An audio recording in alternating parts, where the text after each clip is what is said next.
todas van a tener exactamente el mismo valor porcentual. Y la vamos a empezar el día de hoy, este trabajo. Así es que, por eso que dejo grabado esto de forma tal de que si alguien no puede asistir, ojalá pueda acceder, digamos, a la grabación o bien a través de ustedes pueda también tener la información. Porque ustedes son 22, me parece, o 21 o 19, no estoy muy seguro. De cualquier forma, faltan alrededor de 8 personas en este minuto. Tenemos una asistencia relativamente baja el día de hoy. Esperemos se pueda ir recuperando. Ya son 13, eso está muy bien. Entonces, vamos a hacer un trabajo que es un trabajo colaborativo, es un trabajo que va a ser evaluado con una rúbrica, vamos también a aprovechar de ir aprendiendo a hacer la rúbrica y también a describirla también en el caso mío, cómo lo vamos a evaluar. Y por cierto, este trabajo, como es colaborativo, la idea es tener un número apropiado. Yo pienso que 4 es un buen número de estudiantes, de integrantes. Si eventualmente hubiera una persona que no tiene grupo, podríamos llegar a 5 sin ningún problema. Eso porque lo más importante es que nadie quede sin un equipo de trabajo. Eso es tremendamente relevante, así es que ténganlo muy presente. ¿Alguna duda hasta esta parte?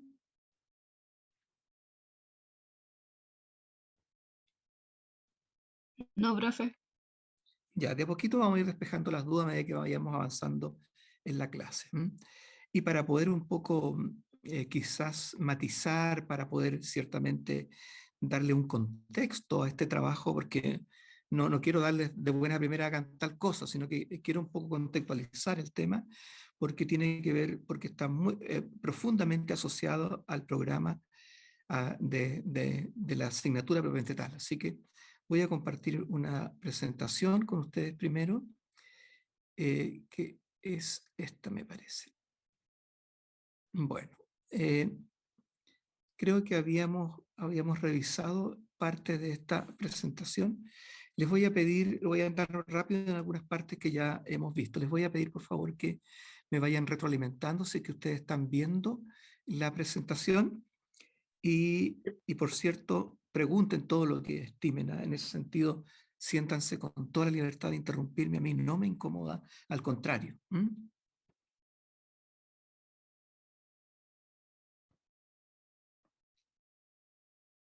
Se puede ver, ¿cierto? Sí, se ve. Sí, profe. Sí se ve. Perfecto, perfecto. Creo haberles explicado días atrás que este arbolito que aparece aquí es un poco, no es más que una representación, yo diría casi simbólica, eh, pero que ciertamente tiene un consenso, digamos, a nivel mundial. Y por eso le llamamos de forma también un poco simbólica el árbol del conocimiento, digamos. E insisto, es un símbolo. Pero ese símbolo tiene un sentido y es que en alguna medida, a través de sus ramas y de su tronco, intenta más o menos situar las diferentes disciplinas, las diferentes áreas también disciplinares, de forma tal de sintetizarla en un árbol, ¿no? Por ejemplo, en el tronco está la ciencia y la tecnología, y a medida que vamos avanzando, eh, está la ingeniería y la tecnología, y finalmente la ingeniería civil, por ejemplo, por llegar a una parte. En las ramas, por ejemplo, están las ciencias naturales. Nosotros podríamos hablar ahí de las ciencias biológicas, las ciencias físicas, las ciencias químicas, las matemáticas, por cierto, las ciencias de la tierra, como la geología, por ejemplo, y el medio ambiente. Vale decir, si ustedes se fijan, gran parte del quehacer de ustedes está situado en esta primera rama, que son las ciencias naturales. No olvidemos que ustedes, su título dice profesor, ¿no es cierto?, o profesora de biología y de ciencias naturales. Por lo tanto, es importante también tener claro que no van a ser únicamente ciencias biológicas, sino que también probablemente van a ser física. Por ejemplo, van a tener que ver en algún momento, supongamos, descripción del movimiento. Por ejemplo, van a tener que ver máquinas simples y máquinas más complejas, como sistemas de palanca, por ejemplo. En química van a tener que tener claridad respecto a lo que es el cambio químico, el cambio físico, las reacciones químicas, ¿no es cierto? El equilibrio de ecuaciones, por ejemplo. Eso también es parte de las ciencias naturales. Todos esos fenómenos, digamos, son parte de las ciencias naturales y también es parte del quehacer de ustedes, digamos. Les hago hincapié en eso porque de pronto eh, eh, tiende a estar un poquito el currículo muy inclinado hacia la biología, lo cual es bueno porque son biólogos en primer lugar, o son profesor de biología, profesor de biología en primer lugar, pero también de ciencias naturales. Ojo con eso. Pero por otro lado, ya hemos dicho, ¿no es cierto?, que no basta con saber la disciplina. ¿Ah? Ojo que también hay temas de geología que están asociados a ciencias física y química también. ¿Ah? Yo todavía no me explico por qué nosotros en el currículo nacional no tenemos una asignatura o un gran megatema, digamos, un metaconcepto ya más grande que se llame, que sea geología, digamos, porque somos un país sísmico, tenemos determinadas características geográficas que nos sitúan, digamos, en el anillo de fuego del Pacífico, pero también somos un importante, vivimos un poco de la extracción y de la extracción de recursos mineros. Entonces, la geología es un tema muy importante. Bueno, pero una cosa es saber lo que van a enseñar, ¿no es cierto? Que es los aspectos más bien disciplinares. Y otro aspecto tiene que ver y cómo lo vamos a enseñar. Y cómo lo vamos a enseñar ya efectivamente pasa a formar parte de otra ramita, por así decirlo. Por ejemplo, aquí está, en esta rama de la ciencia social, están las ciencias de la educación. Entonces, cuando hablamos de ciencias de la educación, podríamos incorporar, por ejemplo, a la pedagogía. Y la pedagogía, ¿no es cierto?, involucra una serie de elementos disciplinarios que tienen que ver con las características de los estudiantes, el cómo enseñar, el sistema educativo, en fin, una serie de aspectos, ¿no es cierto?, que tienen que ver con la psicología incluso. Es decir, en alguna medida podríamos decir que están en ramas distintas, ¿no es cierto?, del árbol del conocimiento desde el punto de vista de su taxonomía. Pero sin embargo, tenemos que hacerlas dialogar. Por eso es que ustedes tienen un área que se llama disciplinar didáctica.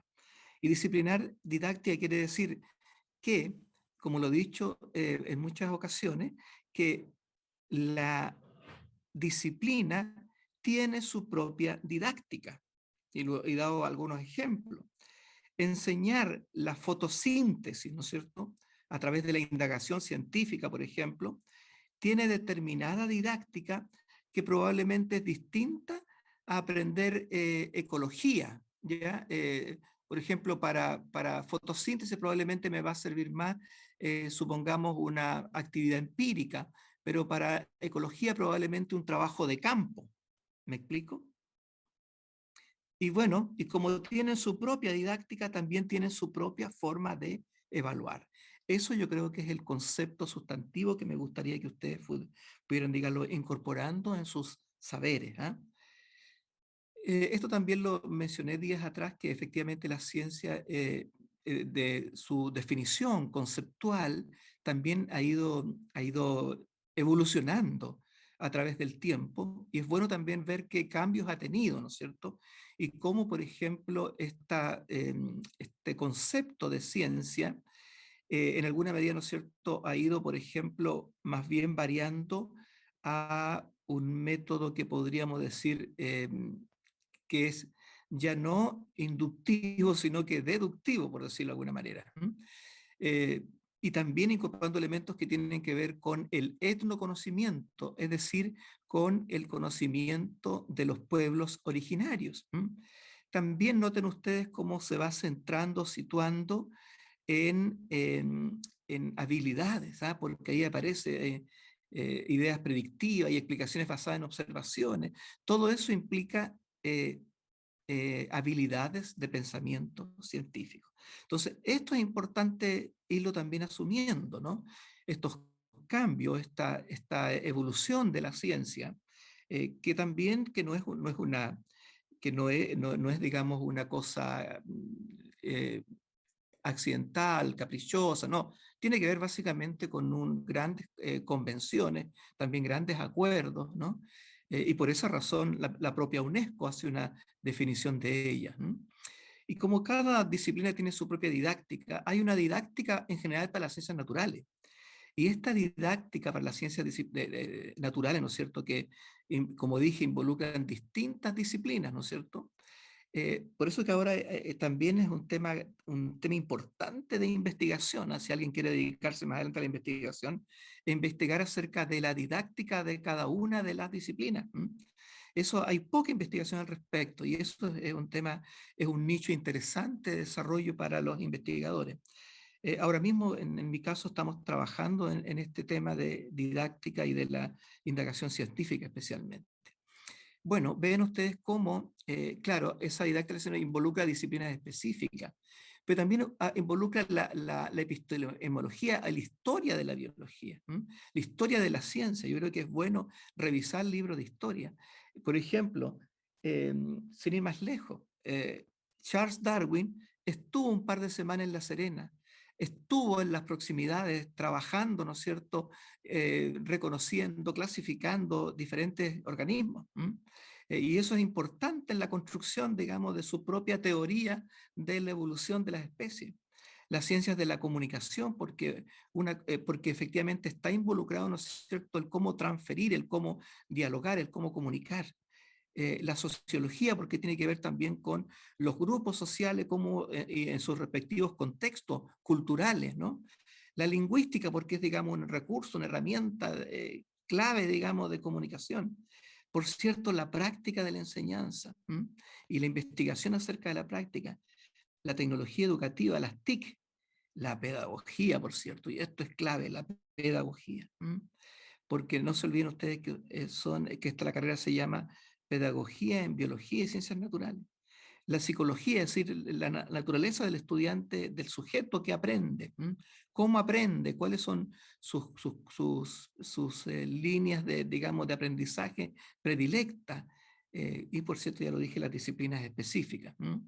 Entonces, aquí hay la didáctica es un campo científico que constituye un cuerpo interesante de conocimiento y su investigación está centrada en la problemática de la enseñanza y el aprendizaje. Entonces, este, digamos, es un tema central y en esto hay que ponerle muchísima atención como profesores y profesoras de biología y ciencias naturales.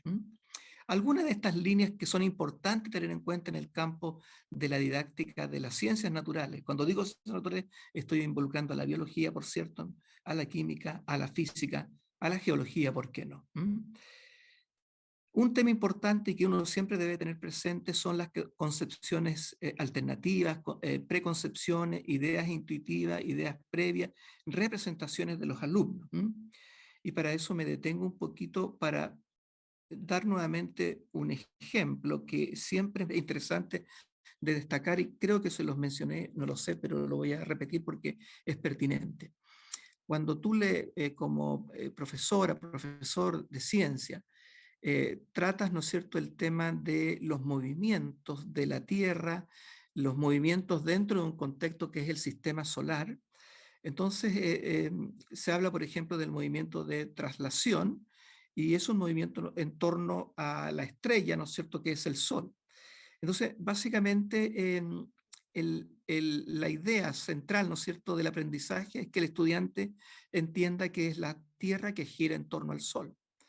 Eh, Sin embargo, cuando el niño se va a su hogar, cuando el niño está en el campo, por ejemplo, el sol es un excelente orientador y le permite también más o menos saber en qué hora del día se sitúa. Y por lo tanto, ¿no es cierto?, habla del sol se mueve en el cielo. Por lo tanto, pareciera ser que el aprendizaje, que el contenido de la escuela, no siempre dialoga con lo que los saberes que él tiene para su vida cotidiana. Y eso tiene que ver con preconcepciones. Y las preconcepciones suelen ser muy porfiadas. Cuesta eliminarlas porque para ello hay que provocar un cambio conceptual. Y eso es una tarea importante. Es decir, cuando usted planifica, diseña una clase, siempre tenga presente, lo primero que debe hacer es, ¿y cuáles son las ideas previas de los estudiantes? Recuerdan que yo les preguntaba a ustedes tiempo atrás, ¿cuál es su idea de la enseñanza y del aprendizaje? ¿Cómo se sitúa? ¿Qué referente teórico? Eh, entonces, todo eso hay que preguntar y conocer, indagar respecto de esa idea previa. Eso es tremendamente relevante. Sigo compartiendo. Eh, la concepción de ciencia de los docentes. Fíjense ustedes que los docentes también tienen sus propias concepciones de lo que es la ciencia. Y eso también es importante revisarlo. En investigaciones que hemos hecho con profesores de acá de la región de Coquimbo, nos hemos dado cuenta básicamente de que tienden a actuar los profesores de ciencia de forma más bien como compartimentos estancos, prácticamente sin mucha conexión entre ellos, muy a veces orientado a una visión más bien positivista de lo que es la ciencia. También son temas que hay que revisarlo para irse abriendo un poco a una perspectiva distinta, más flexible. Bueno, el tema de resolución de problemas es una forma de abordar, digamos, también el aprendizaje de la ciencia, el diseño de los currículos. Y aquí hay un tema importante, la relación entre la ciencia, la tecnología, la sociedad y pongámosles ahí ambiente. Este es un tema clave porque en el fondo da cuenta de que la ciencia no es únicamente para la escuela, no es únicamente, ¿no es cierto?, para ser promovido de un curso a otro, ni para estudiar una carrera en la universidad, sino que básicamente la ciencia es para la vida, es para mejorar la calidad de vida de las personas. Eh, la educación ambiental. Miren ustedes cómo estamos en este mismo minuto. Ya han escuchado hablar de que nosotros básicamente tenemos como región de Coquimbo una serie, por ejemplo, de humedales costeros. Estos humedales costeros son clave en nuestra sustentabilidad porque básicamente son espacios donde hay una gran amortiguación y donde efectivamente hay una gran biodiversidad, porque son, tienen aguas dulces que permiten una gran diversidad de especies, y eso también le da sustento a determinadas, a grandes zonas. Noten ustedes como en este minuto, aquí mismo, ¿no es cierto?, en La Serena, a unos pocos kilómetros de mi casa, efectivamente está siendo intervenido el humedal de la desembocadura del río Elqui. Por cierto, han interrumpido ahora pero miren ustedes el nivel, miren ustedes dónde estamos situados. O sea, todavía en este minuto, después de todo el deterioro que ha ocurrido en nuestros humedales, todavía intentan destruir más lo que queda. Entonces, y empiezan a haber explicaciones administrativas y una serie de cosas. Cuesta entender el nivel, ¿no es cierto?, el estándar que tenemos ambiental. Luego, la formación y capacitación docente en ciencias es un tema también muy importante. Cómo efectivamente hay una formación sólida en los profesores de ciencia, las profesoras de ciencia, pero desde una mirada más actual, más moderna, de una visión de ciencia, tecnología, sociedad y ambiente. ¿Cómo se evalúan las ciencias? Si tú estás centrado en el desarrollo de habilidades, de pensamiento, de actitudes científicas, ¿cómo se evalúa? ¿Qué modelos didácticos existen? También es un tema importante. ¿Cómo enseñar la ciencia? Los metaconceptos o conceptos estructurantes. Este es un tema bien interesante porque el metaconcepto tiene que ver con más bien un eje conceptual que incluye una serie de conceptos que están relacionados, que están articulados. Eso también es bueno verlo con una perspectiva distinta. Nosotros cuando hablamos de la fisiología del sistema, por ejemplo, siempre la tendencia por razones de poder describirlo mejor, en fin, hablamos de fisiología del sistema digestivo, cardiovascular, respiratorio, nefrourinario, etc. Pero, ¿cuál es el punto? Que esos sistemas no funcionan de esa manera como estancos, separada, independiente, en absoluto. Están tremendamente asociadas. Es decir, el sistema de reabsorción tubular, el sistema de contracorriente, está asociado absolutamente entre el sistema nefrourinario, sistema cardiovascular, sistema endocrino, sistema nervioso, entre otros. Entonces, hay una complejidad mayor y eso lo permite básicamente esa mirada del metaconcepto. Los niveles de formulación de los contenidos como hipótesis de progresión en el aprendizaje en ciencia. Eso también es bien interesante porque evidentemente hay que hablar, haber una progresión de contenidos, pero también una progresión didáctica. Eso también es un tema importante. El lenguaje de la ciencia que se ha ido construyendo con el saber científico también tiene sus peculiaridades. Las nuevas tecnologías en la educación científica, las TIC al servicio, los fundamentos axiológicos, es decir, los valores, por ejemplo, que están involucrados como la ética en la investigación. Yo les voy a contar algo a propósito de esto, que es bien triste, pero que me marcó en su oportunidad cuando yo estudiaba biología y ciencias naturales. Yo les comentaba que era un currículo muy orientado a la disciplina, más que ahora, más que ahora. Y había un profesor que nos hacía anatomía, que si no llegábamos con un animal, nos colocaba un 1. ¿Y qué se hacía con ese animalito? Bueno, se experimentaba, era una cosa cruel, absurda, torpe. Eh, eh, Moría el animal al final. Yo me siento muy culpable, de hecho, aunque uno en realidad era estudiante de 18 años, 19, 20, ponle tú. Y esa experiencia, digamos, traumática, en realidad es traumática, porque en realidad hoy día, digamos, es claro, cambió, ¿no es cierto? Cambió el mundo, no solo nuestro país, y evidentemente hay una mirada distinta a estos seres vivos. El otro día, no sé, alguna de ustedes me parece que tenía una mirada que era como vegana, ¿no es cierto? Y una mirada interesante. En donde, claro, eso yo creo que esas prácticas, esa no es una práctica didáctica, digamos. Si para eso existen modelos, para eso, y han existido hace muchos años, no ahora, para poder aprender muchas cosas, y de distintas formas, sin necesidad, ¿no es cierto?, de provocar la muerte de animales. El sapo espinal era una experiencia que se hacía, es decir, ver cómo un animal, ¿no es cierto?, después de muerto, aplicándole ciertos estímulos eléctricos, efectivamente podía reaccionar la musculatura, digamos, por una acción refleja. Eso en realidad no es algo que yo, digamos, esté orgulloso de haber aprendido. Al contrario, digamos, siento que eso no fue bueno, no fue bueno en la formación. Por cierto, eran otros tiempos, a ojo que eso era lo habitual, lo normal, digamos, en las escuelas de ciencia, digamos, es decir, eso fue muy duro. Yo aprendí que eso no corresponde hacerlo, no lo hagan ustedes.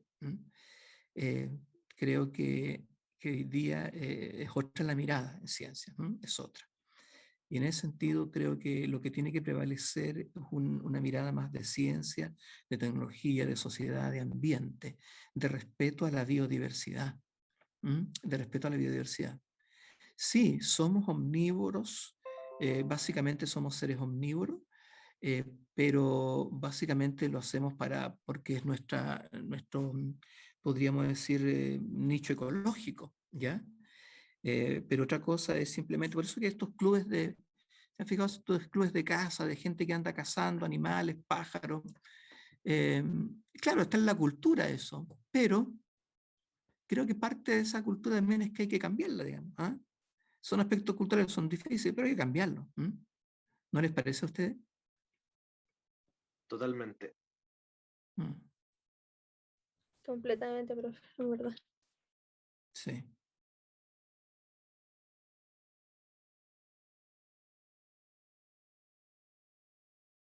Bueno, continuando un poquito, excusen que me pongo un poco intenso cuando hablo de estos temas, pero lo que pasa es que los he vivido, entonces es más bien casi testimonial, por así decirlo.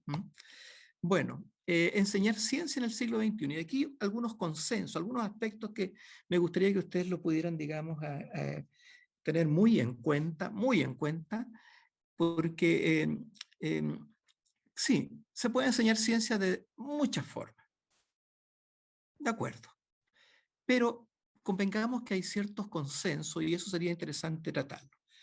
Primero, ¿no es cierto?, que ese modelo para enseñar ciencia sea de corte constructivista y el aprendizaje sea, ojalá, por investigación, ¿no es cierto? O sea, noten ustedes que ya ahí está como subyacente la idea de la indagación científica o la investigación científica como una forma de enseñar, pero también aprender ciencia.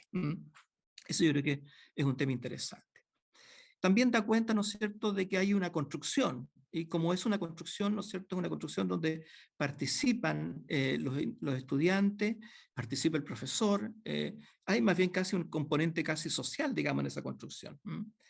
Pero también desde el punto de vista del pedagogo, de la profesora, del profesor, hay una reflexión permanente sobre tu propia práctica, que genera la construcción de ese conocimiento profesional. Es decir, entender, ¿no es cierto?, que asumir de que investigar sobre tu práctica, ¿no?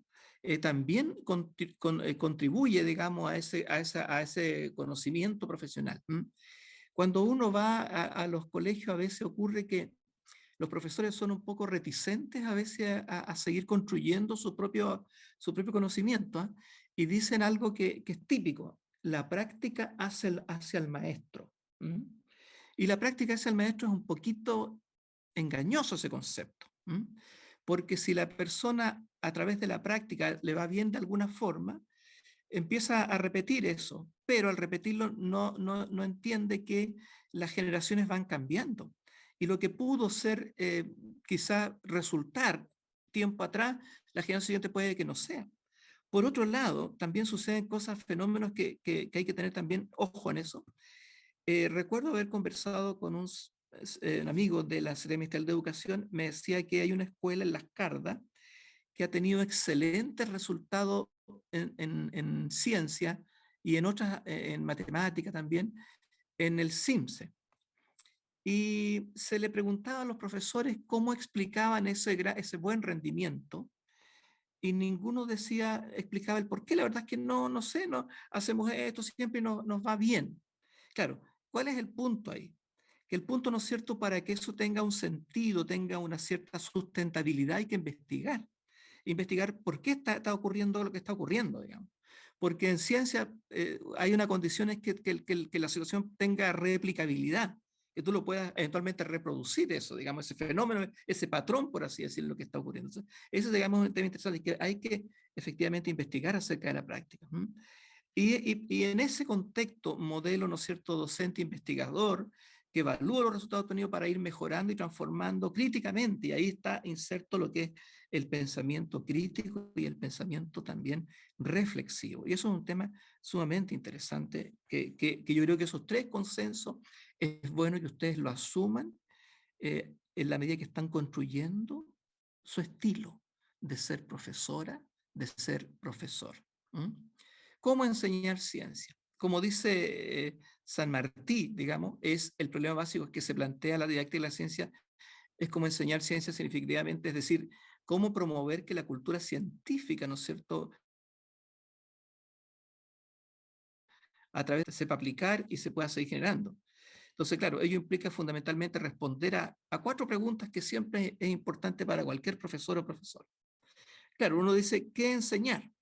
¿Qué enseñar? Está en el currículo, está establecido en los programas de estudio. En alguna medida, nosotros tenemos un currículo prescrito, ¿ya? Y ese currículo prescrito lo define el Consejo Nacional de Educación y se hace un poco operativo a través del Ministerio de Educación. Es un currículum relativamente rígido, por así decirlo, tiene una serie de contenidos, en fin, y ciertamente de ahí para arriba los colegios, los profesores, las profesoras puedan enseñar más, pero por lo menos tienen que enseñar eso que está en el currículo. Cuando se enseña también en alguna medida está relativamente prescrito, porque está organizado el currículo, ¿no es cierto?, en niveles, desde primero año básico hasta cuarto año medio, ¿no es cierto? Está de una forma, digamos, está organizado, pero aquí ya hay algunas innovaciones que son en metaconceptos, que yo le hablaba, en grandes ejes temáticos que vienen desde primero y llegan hasta cuarto medio prácticamente. ¿Cómo enseñar? Ya es un tema, ¿no es cierto?, que tiene que ver con una preparación distinta, con un bagaje, digamos, pedagógico, cultural distinto.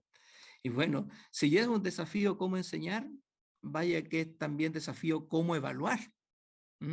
¿Se fijan? Esas cuatro preguntas son las preguntas que hoy día tenemos que tenerlas ahí presentes.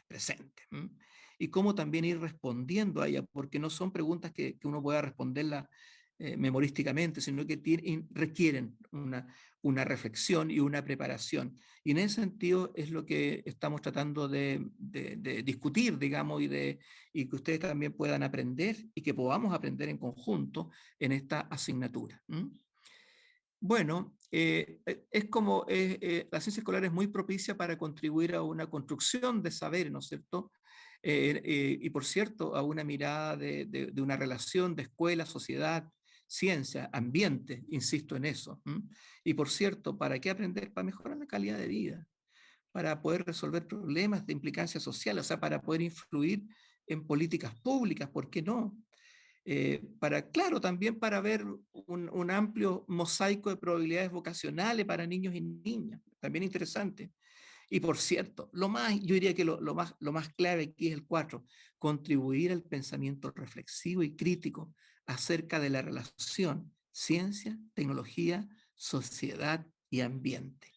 Eso, digamos, es central, porque en alguna medida eso incluye a, a los 3 puntos anteriores. ¿Ok? Bueno, y aquí está el tema de alfabetización científica, ya he conversado de eso anteriormente, así que no quiero dedicarme tanto a eso. Sí, también les menciono la importancia de revisar un poco la filosofía de la ciencia y la historia de la ciencia, que van a aprender mucho acerca de la práctica docente si ustedes revisan estos temas. Yo les he sugerido a ustedes estos 4, cuando tengan un tiempecito, traten de leer a estos 4 filósofos. Karl Popper, Thomas Kuhn, Imre Lakatos y Paul Feyerabend. Entonces, pueden ser otros, pero yo me he dado un poquito el trabajo de hacer trabajo previo, de revisar qué filósofos, que curiosamente han sido profesores de ciencia o personas de ciencia, que finalmente terminan siendo filósofos. Y que en el mundo nos aportan mucho respecto de cómo esta ciencia, ¿no es cierto?, ha ido evolucionando. Y por lo tanto, cuando yo les hablo de esta mirada de ciencia, tecnología, sociedad y ambiente, no es simplemente una posición personal, sino que está sustentada por un fuerte, digamos, componente o referente teórico muy potente. Bueno, algunas características, ¿no es cierto?, de la ciencia, que sin duda, nombro simplemente una que es mutable, ¿no es cierto?, que va cambiando, que no es neutral, ¿ya? Que claro, que es hipotética, que es falible, por cierto, que es falible. Eso es muy importante, no es infalible, como nos dicen a veces, bueno, esto está probado científicamente, ¿no? Entonces, como eso quiere decir que es infalible. Pero bueno, eso también es una mirada que hay que ir revisando. Y por cierto, algunos aportes de disciplinas de distintas fuentes, multidisciplinarios diría yo, a lo que es el modelo actual de ciencia. La axiología, la ética, por ejemplo, que nombrábamos recién, la ética, la psicología, la ciencia, la lingüística, la historia y la ciencia, la sociología, la psicología, la pedagogía, por cierto, y algunas dimensiones, una dimensión teórica, procesual, actitudinal, procesual, centrada, diría yo, en las habilidades de pensamiento científico, actitudinal, centrada en actitudes científicas y actitudes hacia la ciencia. Siempre hay una dimensión teórica porque tiene que ver con el contenido más bien de carácter más conceptual, teorías, principios y leyes, ¿no? Ahí están cómo se van articulando estas 3 dimensiones de la ciencia. Entonces, por muchos años nos situamos solamente en una dimensión más bien teórica, de hechos, de datos, de conceptos, de teorías, de principios, de leyes, ¿no? Y hemos dejado muchas veces muy de lado lo procesual, lo que es el desarrollo de habilidades de pensamiento, que es tan importante para adaptarse mejor a la vida cotidiana, la dimensión actitudinal, el rigor, la paciencia, la humildad, el respeto, el pensamiento divergente, el pensamiento divergente, ese pensamiento más bien lateral. Esos son factores también muy importantes. Y es así como en realidad llegamos al gran desafío de cómo enseñar, ¿no es cierto?, ciencia. Y para eso se habla de transposición didáctica. No me voy a detener en ese esquema que es bastante amplio, pero sí me quiero detener en lo siguiente, en la evaluación, para poder entrar al trabajo que les quiero proponer hoy día de hoy. La evaluación efectivamente es un medio, es una ocasión relevante de enseñanza y de aprendizaje. Entonces, el primer concepto claro que tenemos que tener aquí es que evaluar no es solo, qué sé yo, procurar medir o poder, no sé, estimar cuánto ha aprendido un estudiante, en fin, de acuerdo a este aprendizaje, que es importante, sino que más bien, digamos, diría que la evaluación es también el motor de la propia enseñanza y aprendizaje. O sea, es una parte. Por lo tanto, la evaluación no como algo que se hace al final de todo terminado un resultado, sino que como parte constituyente del proceso de enseñanza y aprendizaje. Por lo tanto, entendido de esa forma, la evaluación, ¿no es cierto?, tiene una contribución, yo diría por lo menos a dos aspectos que son importantes. Uno, a los procesos de enseñanza y de aprendizaje, sí, eso es importante, pero también al desarrollo y a la promoción personal de niños y niñas, de adolescentes, de estudiantes en general. ¿Ah? Desarrollo y promoción personal. Incluso que los estudiantes también puedan ir haciendo ejercicios metacognitivos de cómo van aprendiendo y que vayan tomando sus propias decisiones. Eso también es relevante. Evidentemente hay una evaluación educativa de los aprendizajes porque hay una intención pedagógica. En la evaluación educativa de los aprendizajes hay una intención pedagógica. Es pedagógico entonces evaluar, es un acto pedagógico, porque implica una intención pedagógica. Efectivamente, la evaluación educativa se ocupa del estudiante con relación a sus aprendizajes y capacidades, o habilidades, podríamos decir, pero teniendo en cuenta sus circunstancias personales, el contexto. En todo momento se debe propiciar al estudiante la promoción en cualquiera de los niveles y etapas del sistema educativo. Pero ojo que yo no hablo de promoción simplemente pasar qué sé yo, de primero a segundo, tercero a cuarto. Es más, para serle bien franco, yo soy de la idea de que especialmente en primer ciclo básico, el pasar de curso a otro sea automático. Sea automático. Van a ver que les puedo dar todos estos argumentos para ver las ventajas que tiene y para también las desventajas que tienen no hacerlo. Eso también yo creo que es un tema importante. Y con este esquemita voy llegando, digamos, a lo que quiero llegar. Entonces, ¿hay que evaluar? Sí. Nosotros en el currículo hablamos, ¿no es cierto?, de objetivos de aprendizaje. Así está establecido el currículo escolar. Pero ese objetivo de aprendizaje, ¿cierto?, uno puede desagregarlo en, por ejemplo, indicadores, ¿no? Indicadores que son de alguna manera descriptores de que me muestran si el estudiante ha aprendido o no. ¿Qué ha aprendido? Bueno, habilidades de pensamiento, actitudes, valores. Ha aprendido también contenidos conceptuales, por cierto. Estrategias también, él ha aprendido que hay ciertas estrategias que le son más propicias para aprender.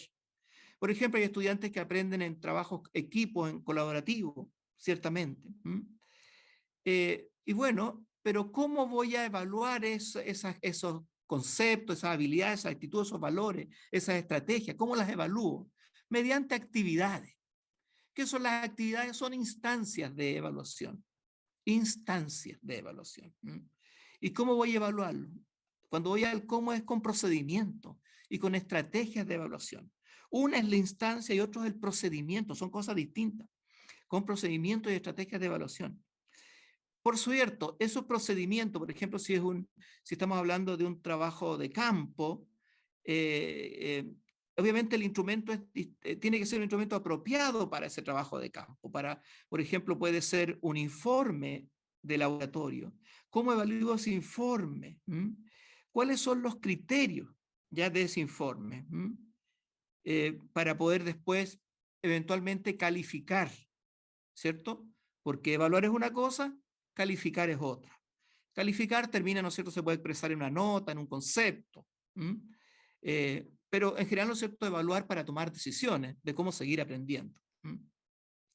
Entonces, claro, evidentemente, ¿no es cierto?, cada disciplina también tiene sus propios criterios de evaluación, sus propios recursos materiales para hacer la evaluación.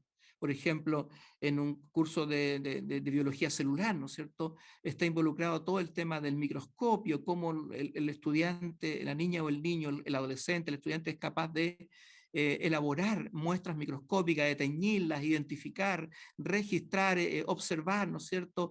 Interpretar determinadas muestras. Ese, digamos, es el tema central. Y frente a eso, ¿cuál es la propuesta? Eso lo vamos a ver más adelante. ¿Alguna pregunta hasta acá?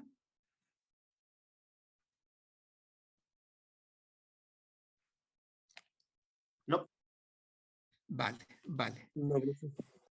Bueno, aquí vamos a llegar un poco al tema que tiene que ver con lo que les quiero mostrar. No sé por qué se empezó a desplegar aquí algo que en realidad no llamé para nada, pero bueno, tendrá que desaparecer. Bien, quiero compartirles lo siguiente. Voy a ir a compartir. Quiero eliminar eso primero.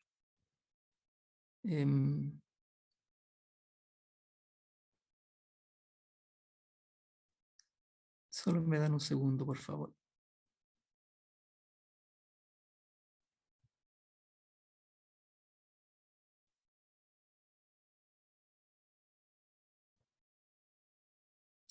Estoy tratando de eliminar eso, pero ahora sí. Ahora yo creo que va a aparecer. Pero ya, eso lo voy a eliminar también. Voy a ir a...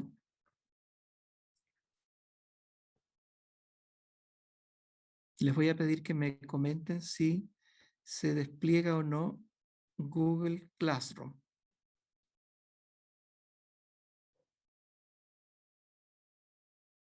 Sí, ¿Sí? profesor. Fantástico.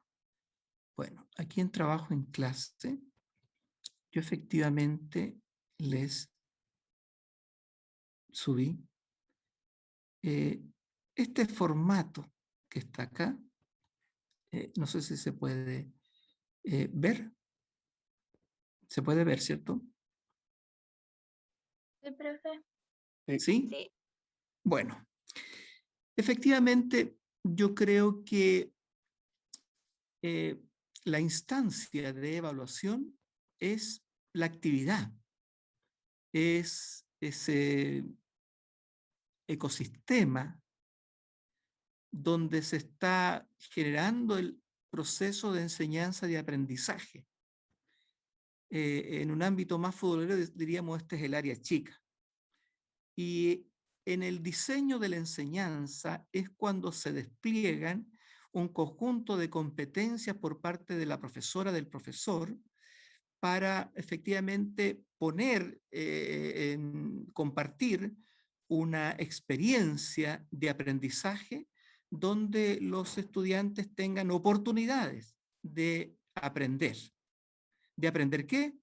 De aprender contenidos teóricos, pero básicamente de aprender habilidades de pensamiento científico, como aprender a observar, a inferir, a predecir, a construir, a interpretar gráficos, a formular hipótesis, a hacer predicciones, a comunicar, entre otras cosas, ¿ya? A levantar evidencia.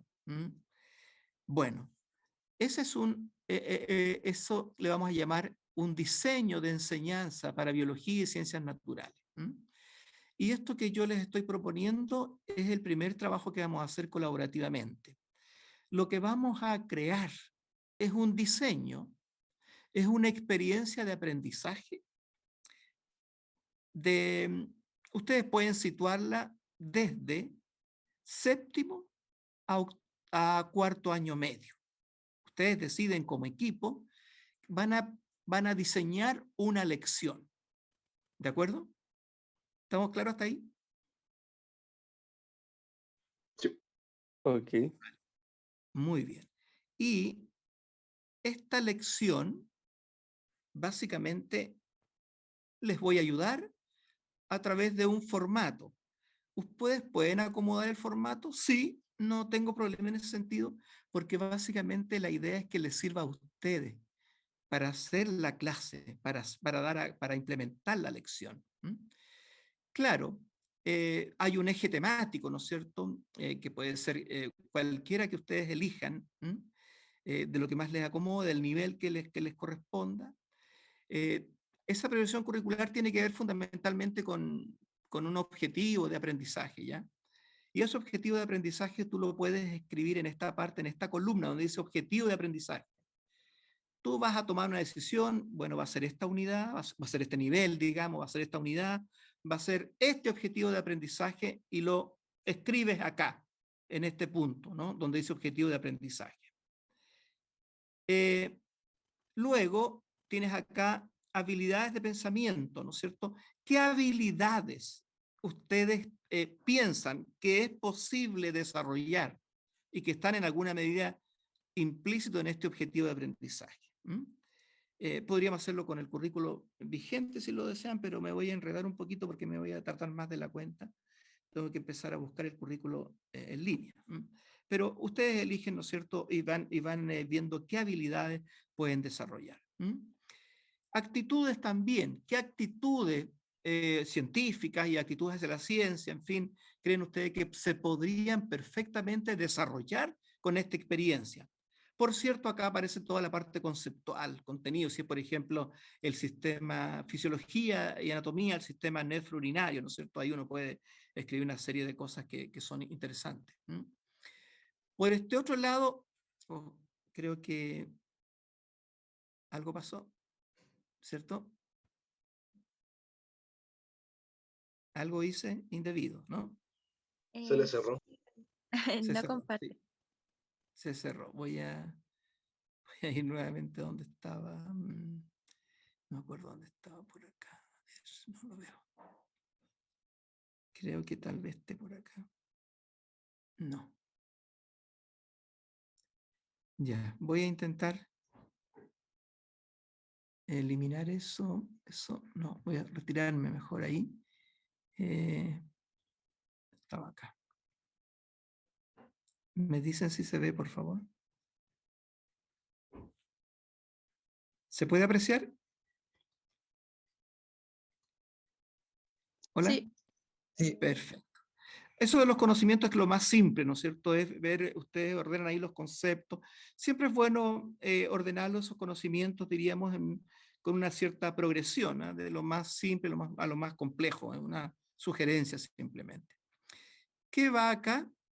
¿Cuáles son los indicadores de evaluación? Es decir, tenemos un objetivo de aprendizaje, pero claro, ese objetivo, ¿cómo lo podemos, ¿no es cierto?, desagregar de forma tal de que nos indique, nos señale si el estudiante aprende o no aprende? Por lo tanto, son formulaciones simples, breves en relación al objetivo de aprendizaje, y que permiten efectivamente verificar si se está logrando o no ese aprendizaje. ¿Ok?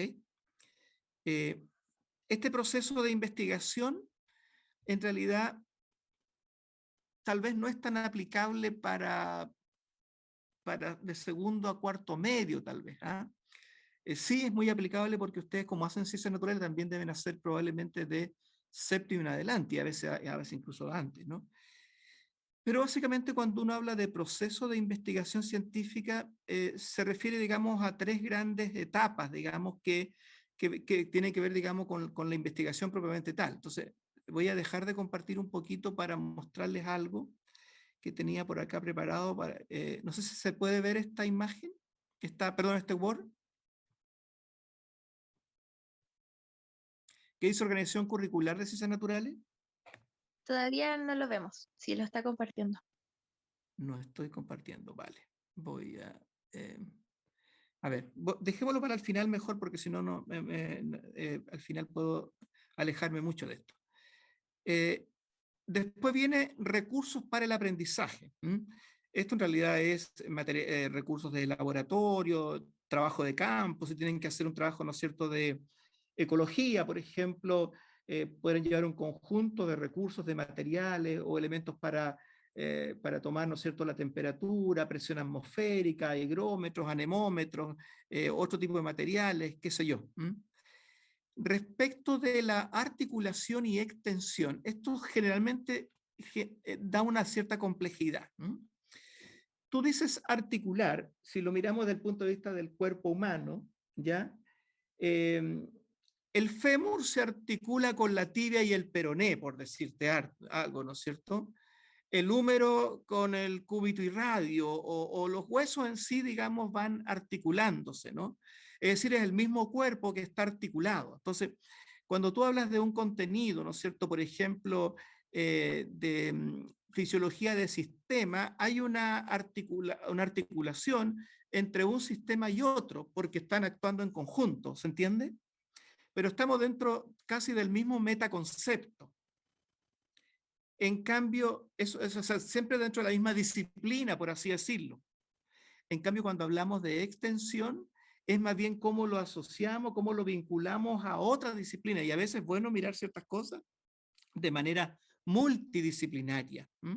Por ejemplo, todo el tema de la ventilación pulmonar, todo el sistema, la fisiología, el sistema respiratorio, cómo se puede trabajar con los profesores de educación física, con los profesores y profesoras de educación física, a través, por ejemplo, de un trabajo, ¿no es cierto?, digamos, coordinado con la actividad física de los estudiantes mientras están corriendo, con medir ciertos signos vitales, ¿no es cierto?, con ver ciertas capacidades motoras, etcétera. Todo eso se puede también hacer, pero eso sería ya una extensión. Y esa extensión es más bien multidisciplinar, es con otras disciplinas, por lo tanto, con otras asignaturas podríamos ver. ¿Se entiende? Sí. Sí. Vale, eso es muy importante que lo tengan claro porque es lo que tienen que hacer ustedes ahora.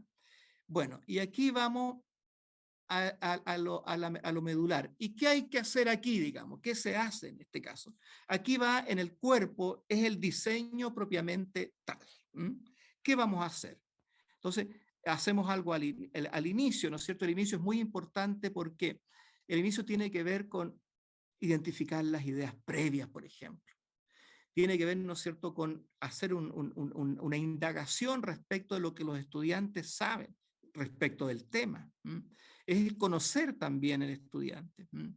Es también situarse en un tema, enfocarse en un tema, es motivar, digamos, determinado tema, es colocar determinados desafíos, es también dar cuenta de cuáles son los propósitos de la actividad, de qué es lo que se espera del estudiante.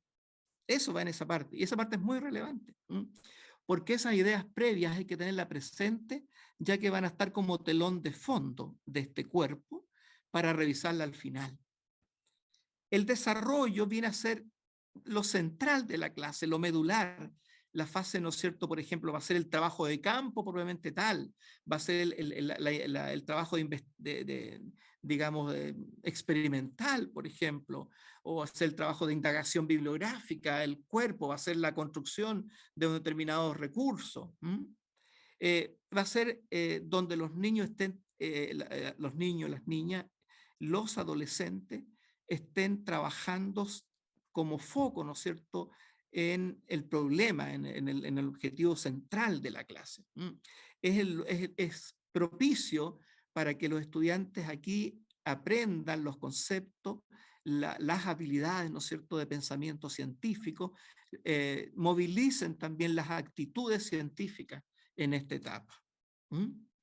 Es el cuerpo, ¿no es cierto?, de la clase. Por lo tanto, temporalmente es a lo que más le dedicamos tiempo. Pero ojo con que la lección termine con el desarrollo.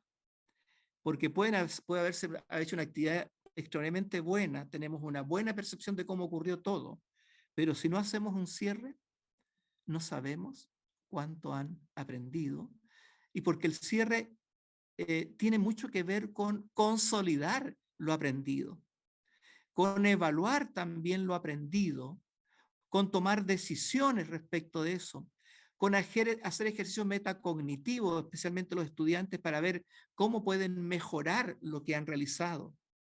Es un tema sustantivo. Entonces, ¿qué ocurre en nuestra cultura escolar? Que habitualmente el cierre lo hace, excusen lo coloquial, la campana o el timbre, o simplemente el reloj. ¿Me explico? Entonces, esto es central, porque aquí, por ejemplo, yo puedo hacer algún ejercicio respecto, si en el inicio anoté algunas ideas, algunas preconcepciones, algunas ideas previas, en fin. ¿Qué ocurrieron con esas preconcepciones acá al final? ¿Siguen igual? ¿Ha habido cambio? ¿Han ido, ¿no es cierto?, generando algún indicio de cambio conceptual, por ejemplo? Eso, digamos, es un tema que es tremendamente importante. Es decir, no es solo una formalidad, decir, estas son las ideas previas, ¿no? Sino que es importante ver cómo hay transformación, porque el aprender es transformarse. Son cambios, son transformaciones. ¿Alguna pregunta respecto de este formato que les he acabado de mostrar?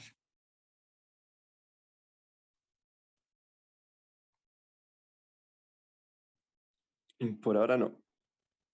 Por ahora no. Si las hubiera, ustedes no duden en hacer en plantear esas dudas.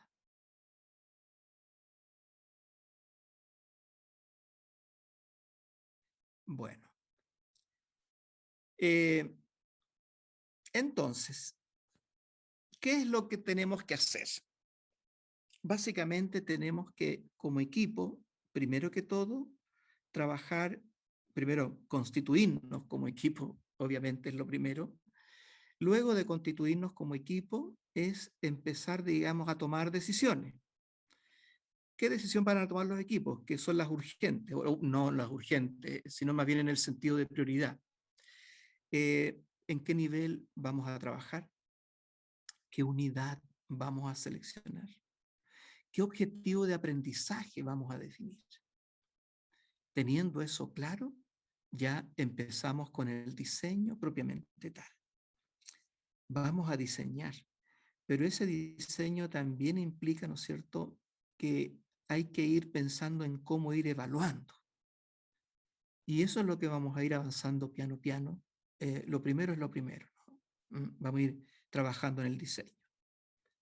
Entonces, les voy a dar efectivamente tiempo para que ustedes puedan ir ya constituyéndose como equipos de trabajo. En este minuto hay 20 de ustedes. Entonces, como dije, la idea es que sean 4 integrantes por equipo, porque con 4 personas yo creo que es más fácil poder trabajar, comunicarse, en fin. Y como lo mencioné al comienzo, si hubiera mucha dificultad respecto de una u otra más personas, puede ser también de 5, no habría ningún inconveniente. Dudas que puedan expresarse en algunas consultas, en fin, estoy atento para eso.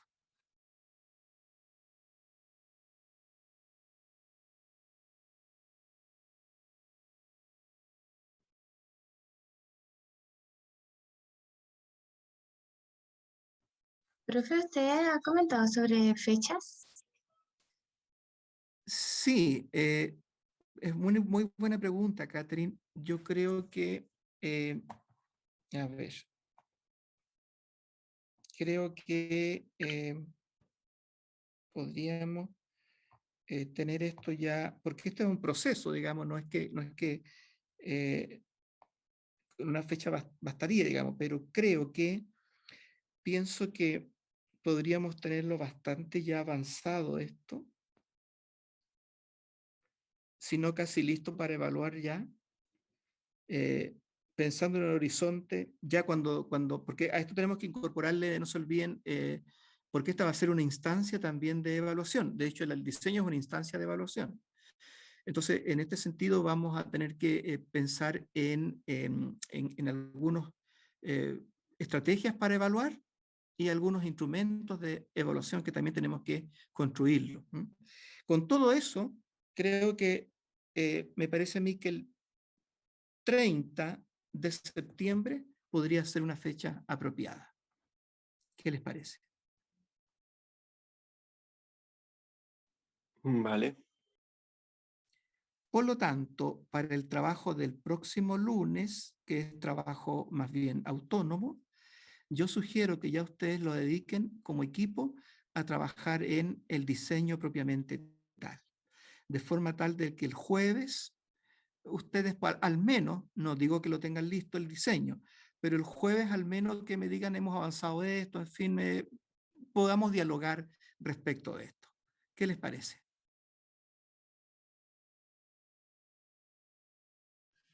Ok, o sea, el jueves tendríamos que tener ya los objetivos y alguna idea de cómo evaluarlo. Y yo diría más bien, Camilo, pienso que más que todo avanzar en el diseño previamente tal, sí, tener algunas ideas de cómo pueden evaluar, sí, pienso que por ahí podemos andar. ¿Ya? No tiene que estar terminado en ningún caso, ¿ah? Porque ahí podemos hacer algunos ajustes, podemos conversar, les puedo dar algunas ideas, etc. ¿Vale?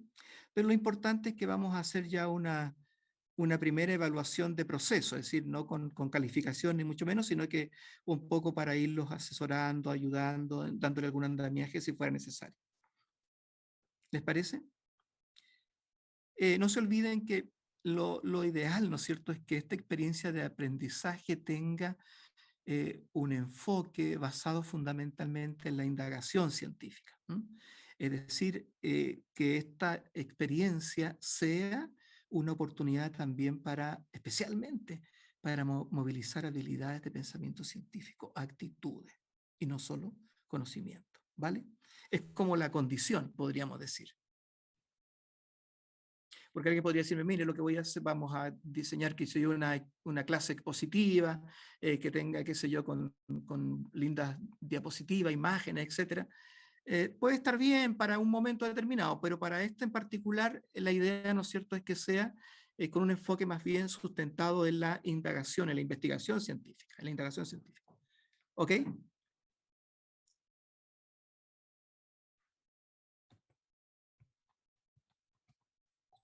Ya, profe. Bueno, Catherine. Vale, Camilo, Javiera.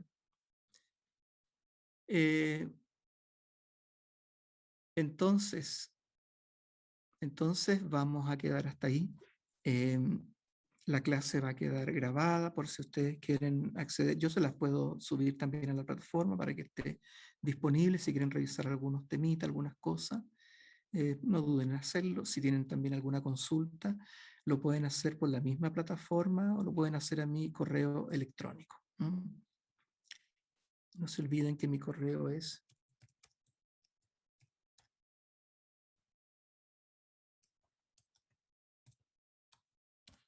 el que está ahí. ¿Vale? Me faltó la L. Bueno, está bien. Bueno, eso era, pues, que gusto saludarles. De verdad, un espacio que a mí siempre me motiva por mi calidad de ser profesor antes de todo. Y siempre es un gusto poder compartir con ustedes. Que tengan un lindo resto de semana. A usted igual, profe, Vale, que profe. le vaya súper bien. Chao, Vale. profe, muchas gracias. Chao, chao. Está bien. Chao, Chao, chao. chao. Profe, gracias.